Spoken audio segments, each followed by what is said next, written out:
Армысыздар, ардақты ағайын, қадірменді ұлттық өнердің жанкүйерлері. Қазақстан ұлттық арнасы мен Қазспорт телеарнасында көкпардан жасөспірімдер арасындағы ел чемпионаты. Микрофон алдында Нұрсұлтан Құдайбергенұлы. Қадірменді ағайын, бүгін сіздер осы бәсекенің 3-ші кездесуін тамашалайтын боласыздар. Алдарыңызда Шығыс Қазақстан және Ақмола көкпар командасы өз өнерлерін ортаға салатын болады. Шығыс Қазақстан көкпар командасы мына топта өнер көрсетпек. Темірлан Есболатов, Жасұлан Даутбеков, Данияр Тұрланов, Бақытжан Шерияздан, Әділ Тоқтағанов, Әділ Амангелдинов, Дархан Ақасов, Ардабек Алатаев, Бекжан Алатаев, Еркебұлан Серіков, Қуаныш Қоқымбаев, Нұржан Шерияздан. Команда жетекшісі Тоқан Базарханов, команда жаттықтырушысы Артур Бекинин. Ал Ақмола облысының көкпар командасы мына топта өнер көрсетпек.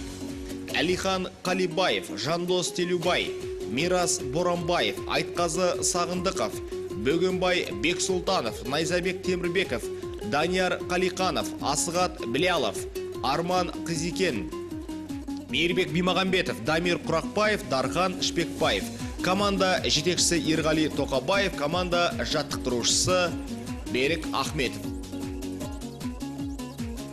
Мінекей осындай азаматтар бүгінгі бәсекеде өз өнерлерін ортаға салатын болады. Ал ортадағы төрешілермен де таныс болыңыздар.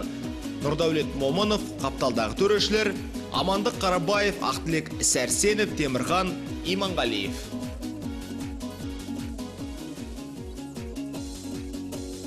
Қадірменді ағайын, айта кетуіміз керек, осы бәсеке аясында үздік спортшылар анықталып, ұлттық құрама сапы жасақталынатын болады. Себебі өздеріңізге мәлім, осы жасөспірімдер арасындағы ел чемпионатын тұрақты түрде ұйымдастыру мақсатында алдағы жастар, ересектер арасындағы ұлттық құраманың мықтыларын анықтауға үлкен күш беретін жарыс екендігін біз ерекше мақтанышпен айта кетуіміз керек.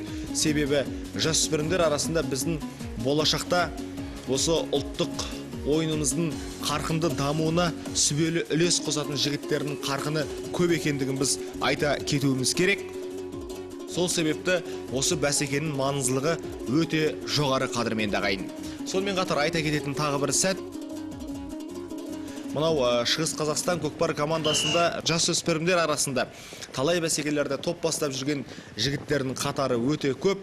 Темірлан Есболатов, Жасұлан Даутбеков сынды жігіттер енді көбіне осы жасөспірімдер арасындағы бәсекенің өзінде талай сайыста намысты қолдан бермеген тамаша осы ұлттық өнеріміздің қарқынды дамуына сүбелі үлес қосқан палуандар. Қазір мінекей бәсеке басталды, серке Кішемберге тасталынды. Шабандоздарға берілетін уақыт 1 минут, 1 минуттың ішінде қазір тақымға басып алып кетуі тиіс. Кімді мерей үстем болар екен, байқап көрелік. Байқасаңыздар, Шығыс Қазақстандық жігіттер әдегеннен серкені тақымға мықтап басты. Қазір қазандыққа беттей шапқандығында куә болып отырмыз. Қалай қылар екен? Темірлан Есболатов, осы команданың белді шабандозының бірі. Қазір мінекей серкені әріптесінен тақымына басып алды. Қазандыққа жекелері жақындаған сәті тамаша салым болар еді, бірақ өкінішке орай тақымынан түсіріп алды. Қадірменді ағайын, мұндай сәттер өте жиі кездесіп тұрады, бірақ Темірланның әзірге мол мүмкіндігі бар, ұмтылу керек. Енді жасыратын жоқ, көкпар Көкшетау қаласында өтіп жатқандықтан, осы Ақмола облысының көкпар командасы үшін бүгінгі бәсеке өте жауапты кездесулердің бірі. Себебі осы сыннан сүрінбей өтсе, келесі айналымда өнер көрсетулеріне мүмкіндіктері бар. Сол себепті барын салатын болады қос бірдей команданың жігіттерде. Қазір мінекей Шығыс Қазақстандық жігіттер қайта серкені жұлып ала кеткен сәтін байқадыңыздар. Қазандыққа жақындаған сәті қалай болар екен? Тамаша салым, қадірменді ағайын. Есеп ашылды. Шығыс Қазақстандық көкпаршы есепті ашқан бұл Темірлан Есболатов, қадірменді ағайын. Темірлан Есболатов 1997 жылы туған. Тұлпары құлагер, мінекей осындай торы сұлу тұлпармен бүгінгі бәсекеде есепті аша білді. Шығыс Қазақстан облысының өкілі, өте қуанышты, мақтанарлық жайт. Керемет. Жасыратындығы жоқ. Көкпарда командалық бәсеке болғандықтан барлығы бірлесіп өнер көрсетулері керек. Осындай бірлескен жағдайда ғана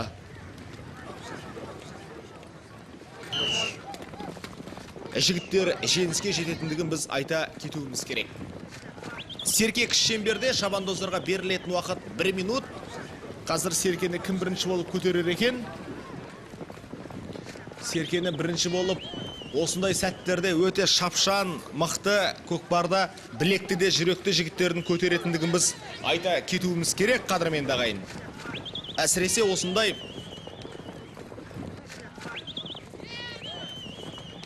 кіші шеңберде жатқан Серкені бірінші болып үнемі осы теңгелу бәсекесіне мықты қатысатын жігіттер жақсы іліп алып кетеді.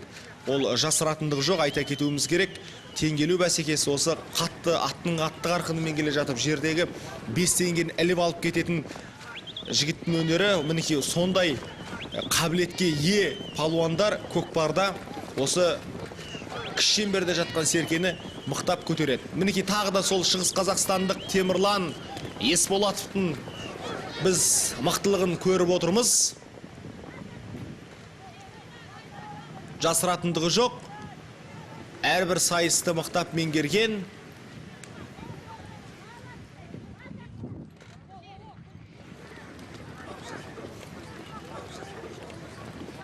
Қайбір салымды болмасын, қайбір Серкені болмасын мықтап баса білет.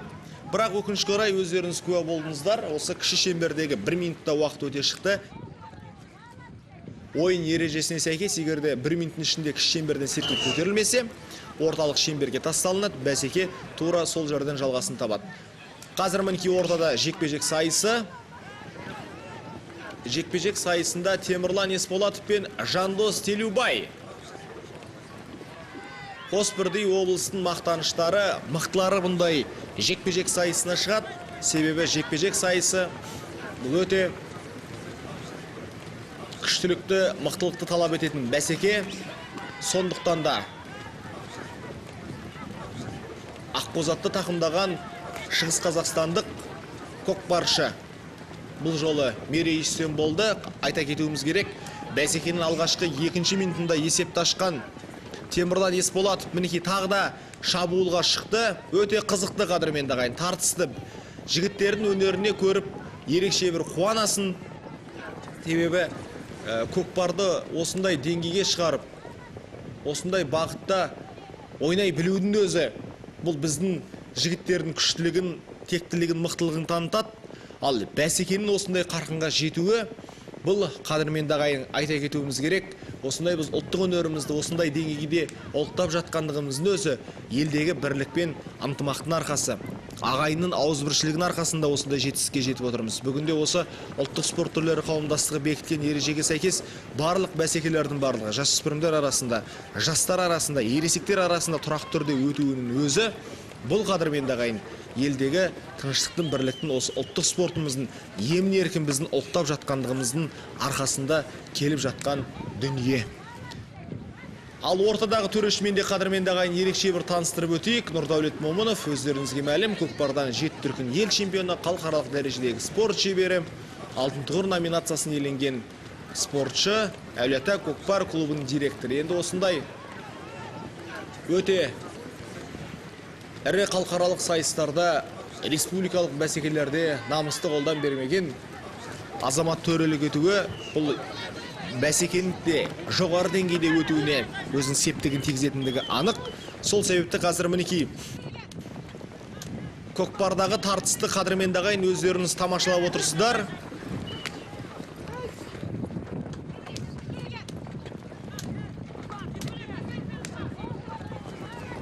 Нағыз керемет, жасыратындығы жоқ. Қайта осындай шабуылға шыққан сәттерде шығыс қазақстандық жігіттердің әрдайым Мерей Үстем болып жатқан жайы бар.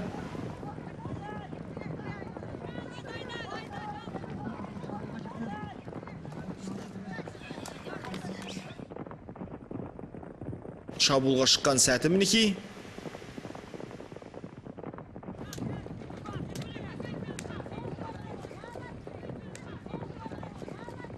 Қазір серкені бір-біріне алмастыруға көшкендігінде көріп отырсыздар. 10-шы нөмірдегі Шығыс Қазақстандық Еркебұлан Сергов серкені қазір тақымға мықтап басты. Байқасаңыздар, Шығыс Қазақстандық жігіттердің қайбір арғымағын алып қарасаңызда барлығы өте жүйрік. Түзетпе серкені тақымға басқан бойда бірден Қазандықты беттеп шаққан кезінде қарсыластарын қапыда қалдырып кетіп жатқандығына да куә болуға болады.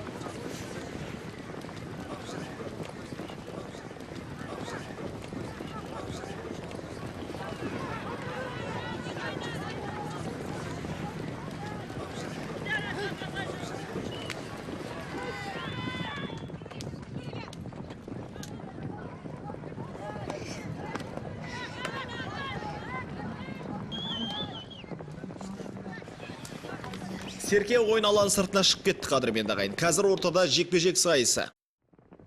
Жекпе-жек сайысына кімді шығарар екен? Байқап көрелік. Қос бірдей команданың үздіктері ортаға шығатын болады. Темірлан Есболатов, Жандос Телубай. Осы екі жігітке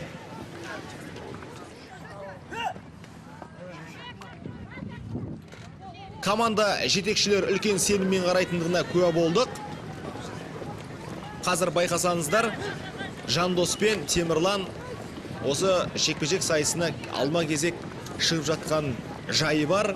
Бұл енді жігіттердің мықтылығы, күштілігін танытады қадірменді ағайын. Жекпе-жек сайысына кез келген көкпаршы шыға бермейді. Ал мінекей қазір көкшетаулық көкпаршы серкені мықтап тақымға басқан күйде шабуылға шыққандығын көрдіңіздер.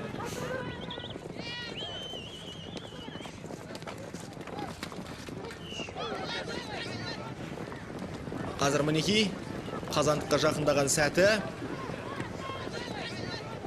Қорғаныста өте жоғары. Бірақ оған қарамастан торы тұлпарымен доданы қақ жара кетіп, салымды салуға әрекет етіп жатқандығына да біз куә болып отырмыз. Бұл көкпаршы қай көкпаршы екен қадірменді ағайын. Қараңыздар, қандай тартыс. Қазір командалық әріптесіне алмастырып үлгерді. Қазандыққа қазір жақындаған сәті.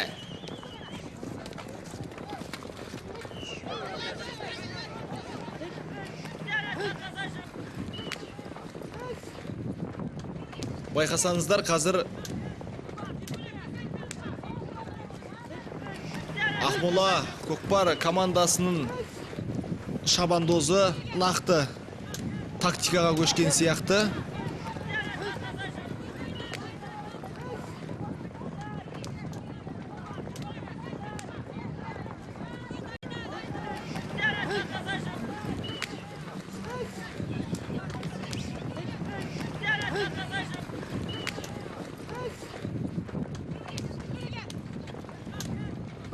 Тағда мінекей шабуылға шыққан сәті. Қазір серкені алма кезек алмастырып бір-бірімен бәсекенің көрігін қыздырып жатқан жайы бар. Бұл өте керек дүние.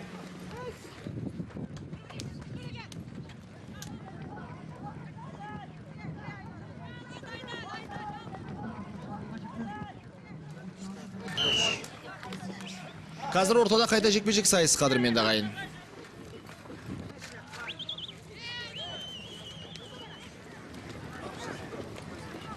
Темірлан мен Жандос қайта ортада.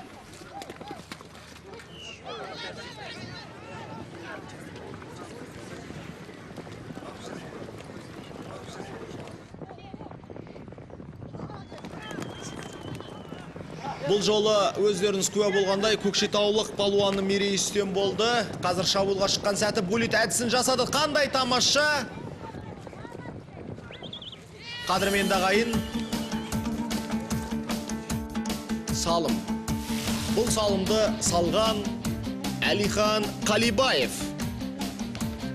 1997 жыл дүниеге келген. Тұлпары Сұңқар, Ақмола облысында дүниеге келген. Жирен тұлпардың көмегімен есептеселеді. Қараңыздар мінекей. Өзі атынан ауып түссе де, құлап түссе де, соған қарамастан үзеңгіден аяғын суыра біліп, мықтап серкені лақтыра білді. Бұл ерекше дайындықтың, күштіліктің арқасы деп біз бағалауымыз керек. Серке кіші шеңберде. Өздеріңіз куә болғандай, есеп 1-1. Ақмола көкпар командасының жігіттері өз ауылдарында өтіп жатқандықтан бәсекенің бар күш-жігерлерін салып жатыр, мықтылығын танытуда. Жасыратыны жоқ.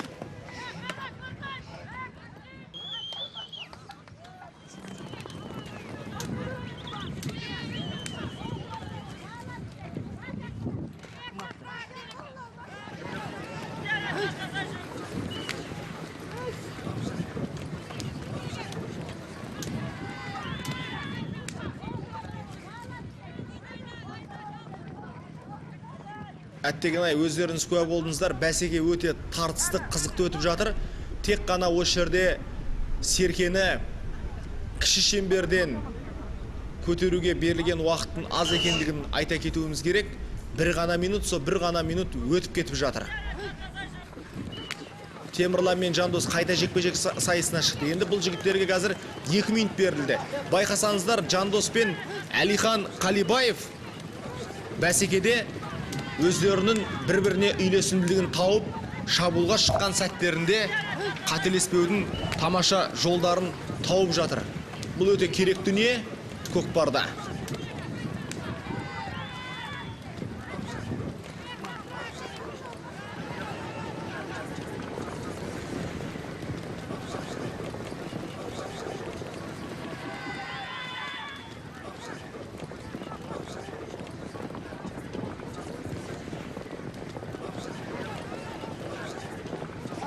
Қазір мінеки Серкені тағы бір мәрте лақтырған сәтін көрдіңіздер. Көкшетаулық палуанның, бірақ өкінішке орай атынан құлап түсті. Серкені соңына дейін жеткізе алмады. Бұл да өте ауыр. Қорғана білу керек көкпарда. Қорғаныс мықты болмаса, аттың астында көкпаршын қалып кетуі әбден мүмкін. Бірақ енді қазақта жақсы сөз бар, қадірменді ағайын, жақсы білесіздер. Өздеріңіз ат жалын тосады дейді. Аттан қанша құлаған қазақ баласы еш уақытта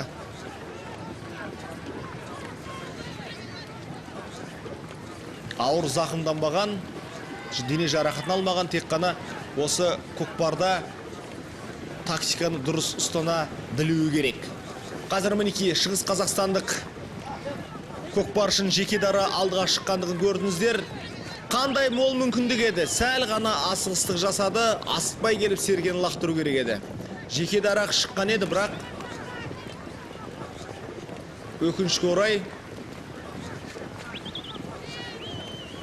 Серкені тура түсіре алмады.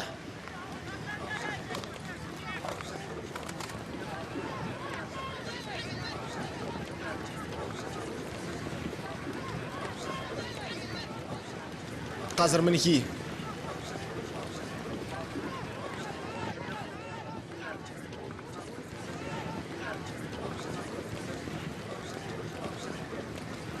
қайта бірінші нөмірдегі Темірлан Есболатовтың тақымында Серке. Құлагер астындағы арғымағы өте керемет. Осы Темірланның түрлі әдістерді мықтап жасауына мол мүмкіндігін беріп жатқан жайы бар.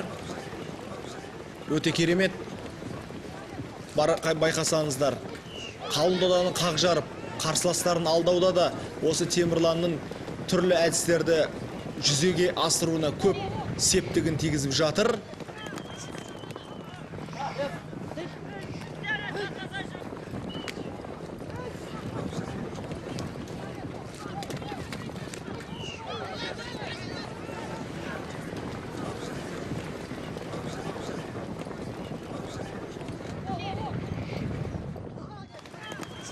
Тағы да Серке ойналан сыртына шығып кетті.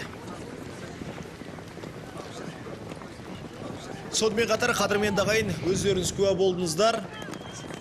Бүгінгі бәсекеде есеп 1-1 болып тұр әзірге. Темірлан Есболатов және Әлихан Қалибаев салынды болды. Қазір ортада жекпе-жек сайысы.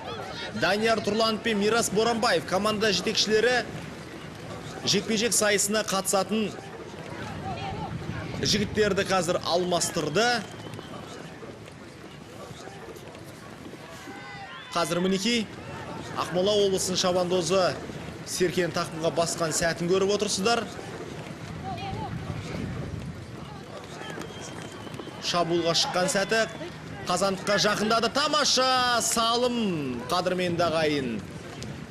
Ақмола көкпар командасының шабандозы өкінішке орай мінекей енді ғана байқасаңыздар, Серке қазандықтың жиегінде жатқан екен. Атынан құлап түссе де Әлихан Қалибаев есепті еселеп кетті. 1997 жылы дүниеге келген керемет Ақмола облысының мақтанышы Әлихан Қалибаев есепті еселеді. Бәсекенің басында күштілік танытып осы азамат барын салған еді. Қуанышында шек жоқ. Себебі көкше жеріндегі бәсекеде намысты қолдан бермеу Әлихан үшін, Әлиханның командасы үшін, барлығы үшін өте қажет дүние. Сол себепті жігіттер барын салатын болады.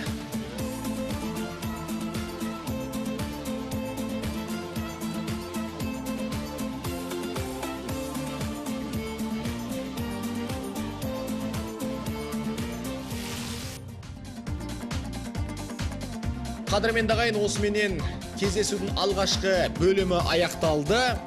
Есеп 1-2, өздеріңіз куә болғандай, Ақмола көкпар командасы алдыда келе жатыр.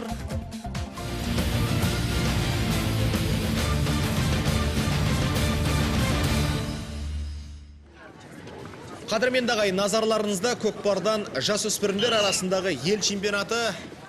Микрофон алдында Нұрсұлтан Құдайбергенұлы. Қадірменді ағайын, өздеріңіз білесіздер, бүгінгі бәсеке өте тартысқа толы, жоғары деңгейде өтіп жатыр.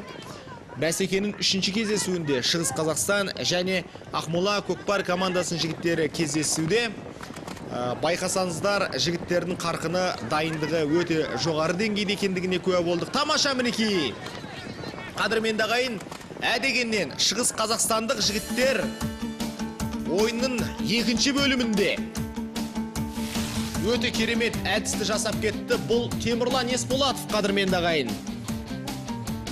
Өте шапшандық, мықтылық, керемет бәсекені көрсетті. Темірлан Есболатов. Қараңыздар, Данияр Тұрланов екеуі бірлесіп келіп Серкені лақтырған сәтіне куә болдық. Бұл көкпарда көп кездесе бермейтін тактикалардың бірі. Екеулеп келіп Серкені лақтыру. Бұған өте үлкен есеп керек.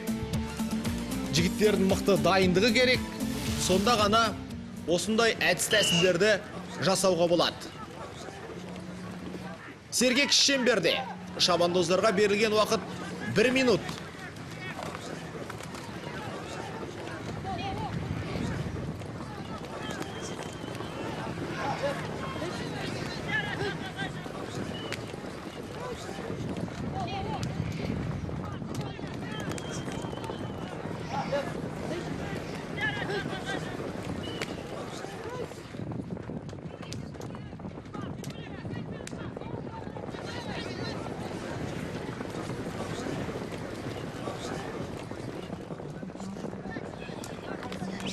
Мінекей қазір тағы да шабуылға шыққан Шығыс Қазақстандық жігіттер.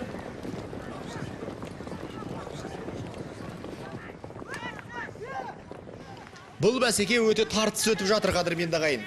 Байқасаңыздар, алғашқы минуттан ақ жігіттер барын салды, күш қайратын көрсетті, мықтылықтарын танытты.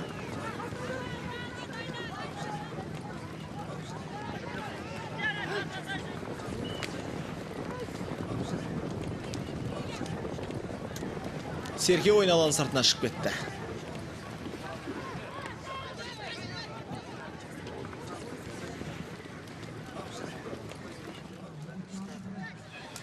Қазір ортада қадірменді ағайын жекпе-жек сайыс ұйымдастырылады қайта.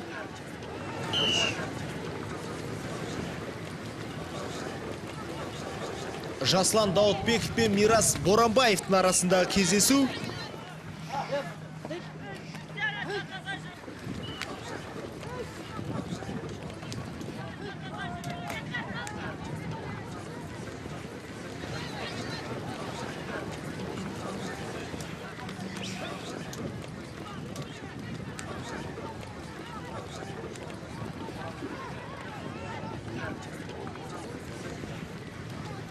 Серкен тақымға басқан сәті.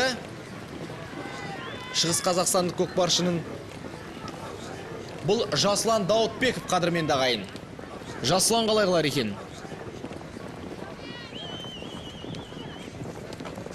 Данияр Тұрланов екеуі көбіне керемет әдіс-тәсілдерді бірлесіп жасайтын. Сол әдісті жасауға қазір мүмкіндігі болар ма екен?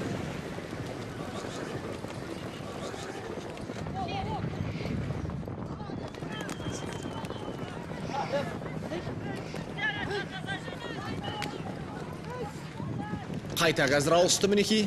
Есеп 2-2. Тағы да қадірменді ағайын Темірлан Есболатовты байқап отырмыз, Шығыс Қазақстандық. Жасыратын жоқ, Темірлан Есболатовтың мүмкіндігі бүгінгі бәсекеде тамаша жоғары деңгейде көрінді.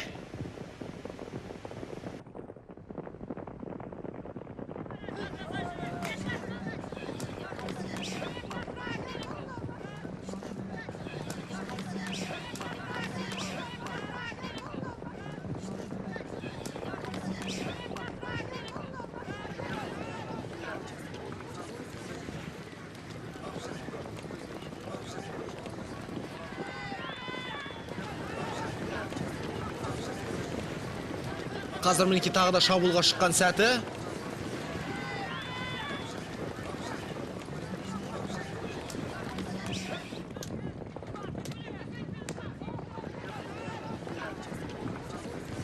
Ортадағы шеңберге тастады.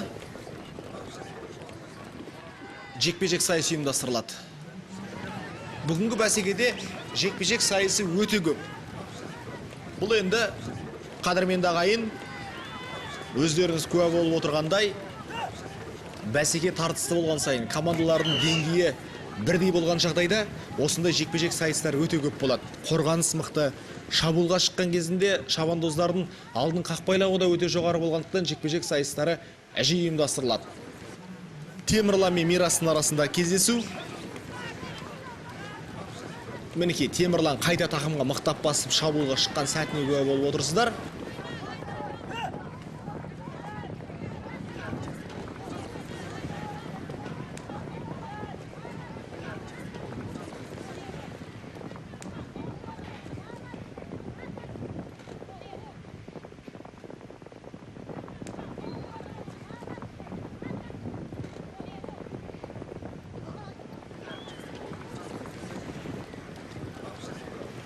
Сергей тақымнан түсіп қалды.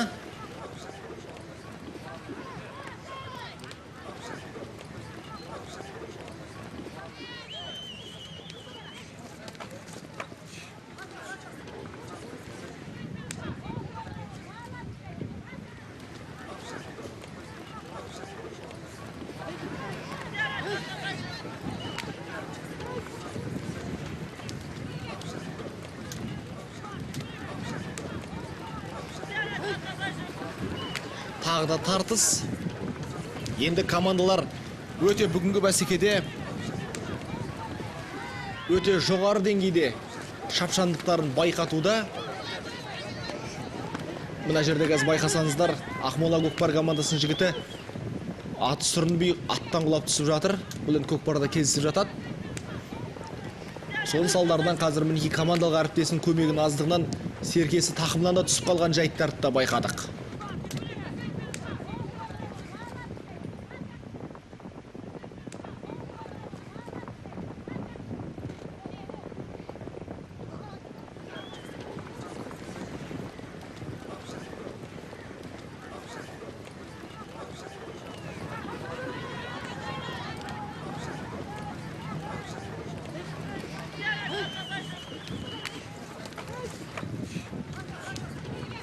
Қайта мінеки қазір көкшетаулық жігіттер тақымға басып алып кетті. 8-ші нөмірдегі Азғат Білялов.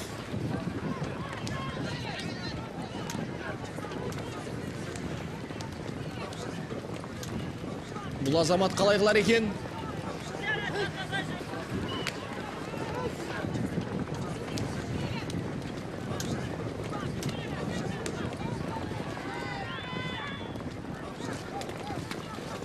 командалық әріптесіне Әлихан Қалибаевқа қайта алмастырды. Енді Әлихан, өздеріңіз білесіздер, қадірменді ағайын, бәсекенің бірінші минутынан салынды болып жүрген азамат әттеген мінеки бөлет әдісін дұрыс жасай алмай қалды. Серкені тура түсіре алмады қазандыққа.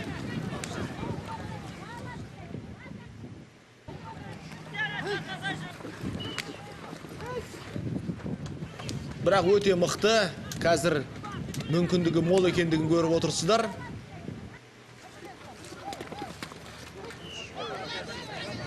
Осы сәтте серкені көтеріп ала кетіп, бірден сілкіп лақтырып жіберсе, қазандықтың тура ортасына түсіруге мол мүмкіндігі бар.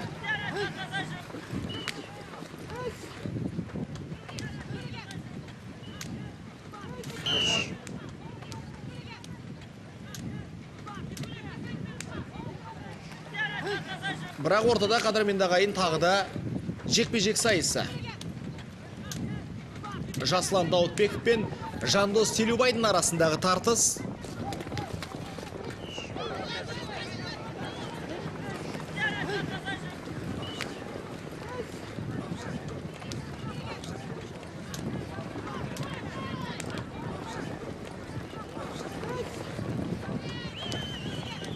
Шабуылға шыққан сәті.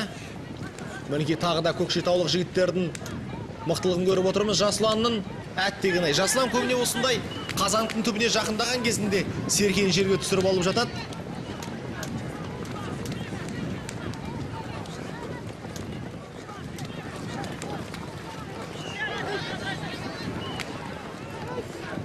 Әйтпесе салымды еселеуге күш-жігерін салуға мүмкіндігі бар екендігін жақсы білесіздер.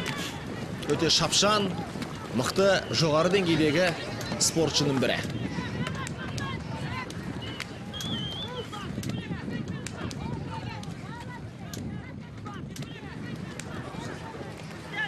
Уақыт тағы да өте шықты, 1 минут. Ортада қайта жекпе-жек сайысы.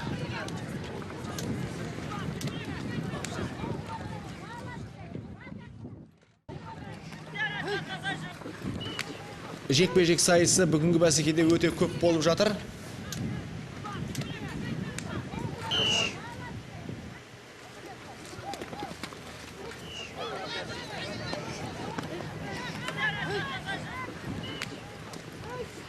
Жасұлан мен Жандос.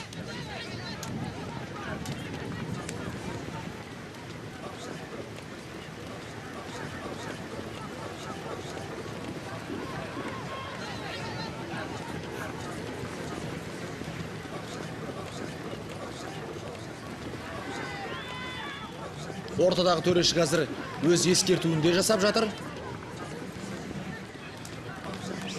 Ақмола облысының көкпаршысы нөмірі 1-ші Әлихан Қалибаев, қадірменді ағайын, ойын ережесін бұзғандығы үшін 2 минутқа ойыннан шеттетілді. Бұл көкпарда бар ереже, аттың қарқынымен келіп қарсыласты көкпаршын соғуға болмайды. Осындай жағдайлар тіркелген сәттерде міндетті түрде қатаң шара қолданылады. Бұл көкпардың дамуы үшін өте үлкен керек дүние, қадірменді ағайын. Қазір серке мінеки өздеріңіз куә болғандай, Шығыс Қазақстандық Темірлан Есболатовтың тақымында. Темірланның тамаша жақындаған сәті қалай қылар екен Темірлан? Есеп 2-2. Әттеген ай, тақымнан түсіріп алды.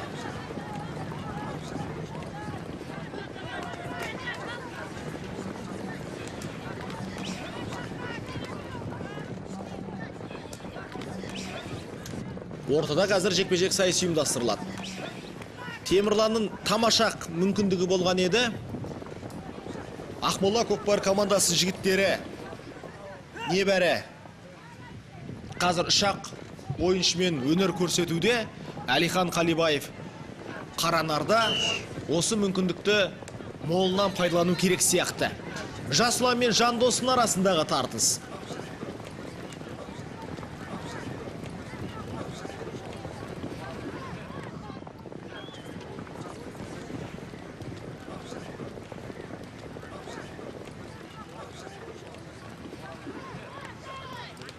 Әлихан қайта ойынға араласты, қадірменді ағайын.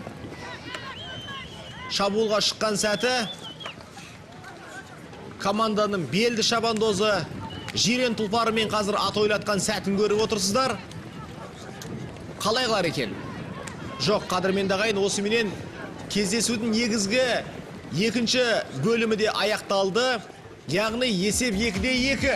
Қосымша уақыт беріледі қазір. Қосымша уақыт беріледі. Сол қосымша уақытта жеңімпазды анықтайтын боламыз.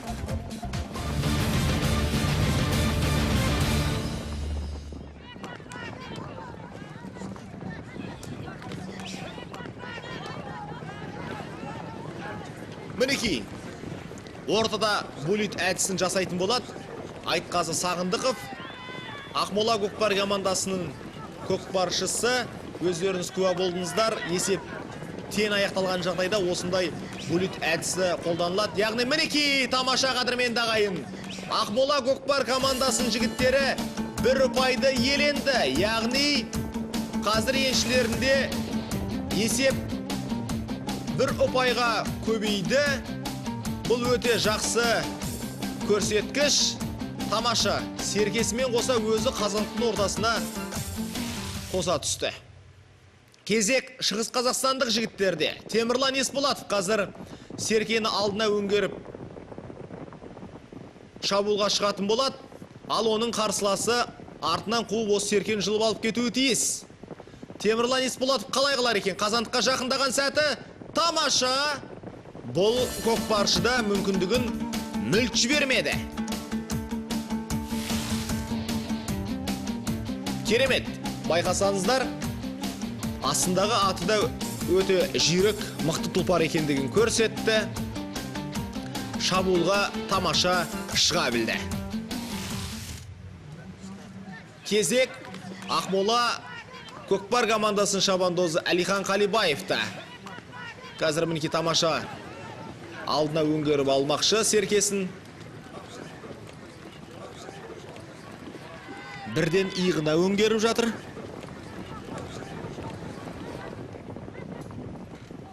Мінеки шабуылға шыққан сәті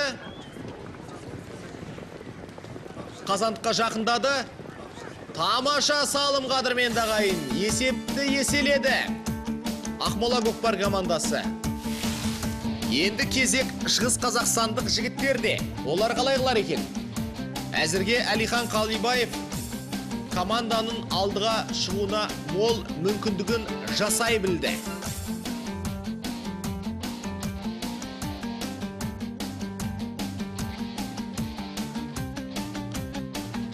Тамаша.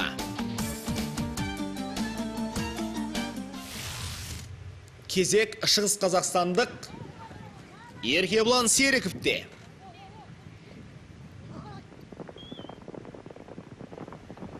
Уақыт есепке алынды. Мінеки қазір шабуылға шыққан сәті. Осы мүмкіндікті мүлт жібермесе қайта есеп теңесетін болады. Ал тамаша қадірменді ағайын, өздеріңіз көрдіңіздер. Осылайша Ақмола көкпар командасының жігіттері осы бәсекеде жеңіске жетті.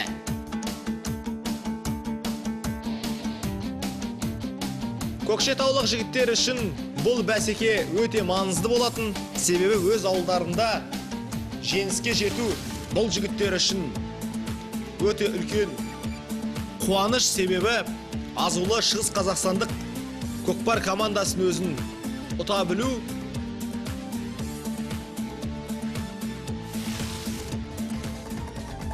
қадірменді ағайын, осыменен бүгінгі кездесуде өз мәресіне жетті. Келесі аптада көріскенше күн жақсы болсын демекпіз. Әрдайым көкпарда тұлпарымыз сүрінбесін. Еліміз аман, жұртымыз тыныш болсын ағайын.